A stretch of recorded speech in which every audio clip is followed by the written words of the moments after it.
அனைவருக்கும் வணக்கம். வாங்க இன்றைக்கி சுவையான செலவு ரசம் தான் பார்க்க போகிறோம். இதெல்லாம் முதல்ல அம்மியில் வச்சு அரைச்சி வெங்காயத்தை தட்டி ரசம் செய்வாங்க. இப்போது அப்படி இல்லை, ஒரு வடைச்சட்டி வச்சு நல்லா 2 ஸ்பூனு மல்லியும், 1 ஸ்பூன் சீரகம், 1 ஸ்பூன் குருமிளகு, கூடவே நம்ம காரத்துக்கு தகுந்தாப்படி வரமிளகா, கொஞ்சம் கருவேப்பிலை, கொஞ்சம் பூண்டும் வச்சு நல்லா ட்ரை ரோஸ்ட்டாக வறுத்தெடுத்து ஆற வச்சு மிக்ஸி ஜாரில் சேர்த்து நல்லா நைஸாக அரைச்சி எடுத்துக்கலாம். தண்ணி ஊற்றி இப்போ ஒரு சட்டி வச்சு எண்ணெய் ஊற்றி, தேங்காய் எண்ணெய் தான் ஊற்றணும். தேங்காய் எண்ணெய் ஊற்றி கடுகு போட்டு கருவேப்பிலை போட்டு சின்ன வெங்காயத்தை நான் இடிகளில் போட்டு இடித்து வச்சுருக்கேன். அதையும் போட்டு 2 வரமிளகாயும் கருவேப்பிலையும் போட்டு நல்லா வதக்கி விட்டுட்டு நம்ம அரைச்சி வச்ச அந்த செலவை தண்ணி மிக்ஸ் பண்ணி நல்லா இந்த சட்டியில் ஊற்றிக்கலாம்.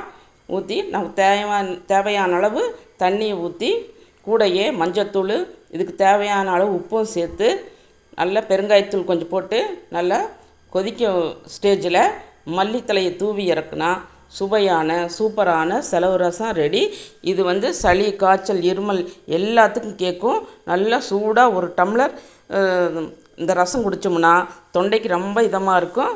நான் சாப்பாட்டோட ரசம் ஊற்றி பீட்ரூட் பொரியலோட சர்வ் பண்ணியிருக்கேன். இந்த வீடியோ பிடிச்சிருந்துன்னா லைக் பண்ணுங்கள், ஷேர் பண்ணுங்கள், மறக்காமல் சப்ஸ்கிரைப் பண்ணுங்கள். வாழ்க வளத்துடன் நலத்துடன்.